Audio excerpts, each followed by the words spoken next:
अरे हो का बताई रानी, दिल के हाल सुन। सवेरे सवेरे रत्तू आइली आंगन में महक गई, नजर झुक के मुंह सुकलू तो मोर मन बहक गई।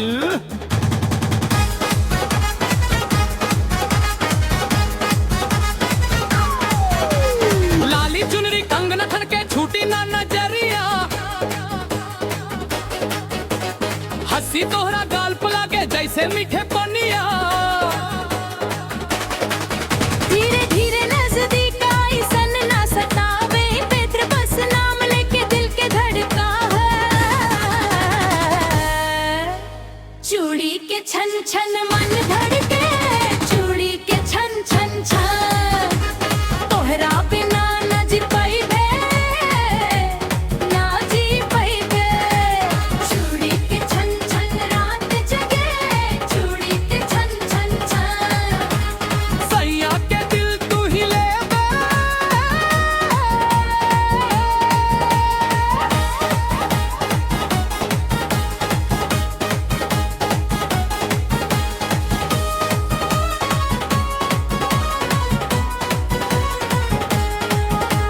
दिल से हरी जैसन नजर चलावे, बोलता हर कारी।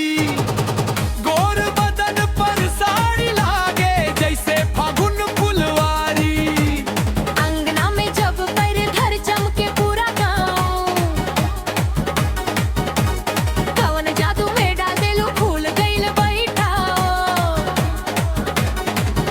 एक टुकुर टुकुर देखना इतना बेकरार कर, नैहर से ससुर ले जाए ही बात पकवा।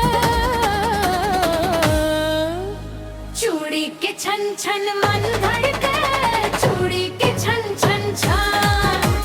तोहरा बिना ना जी पाइबे, ना जी पाइबे। चूड़ी के छन छन रात जगे, चूड़ी के छन छन छन। सैया के दिल तू ही ले बे,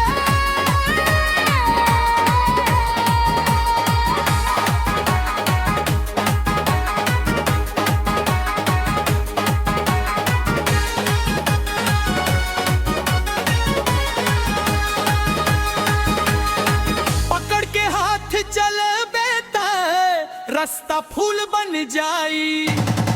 तोहरा संग हसत हसत साँझक सुगंध उड़ाई। कवनो बात पर उठ गइलू हम तुर बिलानाई, मीठ बोली लाल साग सब कुछ तोहरे नाई। ए गोरी इतना न लजा, हमरा दिल के घर में एगो दिया जला। चूड़ी के छन छन मन धड़के, चूड़ी के छन छन छन। तोहरा बिना ना जी पाइबे, ना जी पाइबे। चूड़ी के छन छन रात जगे, चूड़ी के छन छन छन। सैया के दिल तू ही ले बे,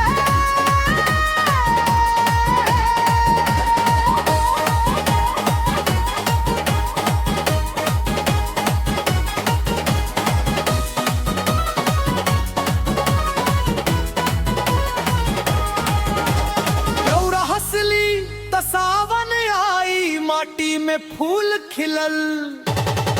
दूर भइल जदी एक घड़ी जैसे सांस रुकल। अब न जाइब अब न छूटब हथवा छोड़ के, तारे नामे लिख दे तानी दिल के हर मोड़ पे। हो छन छन छन। ए रानी,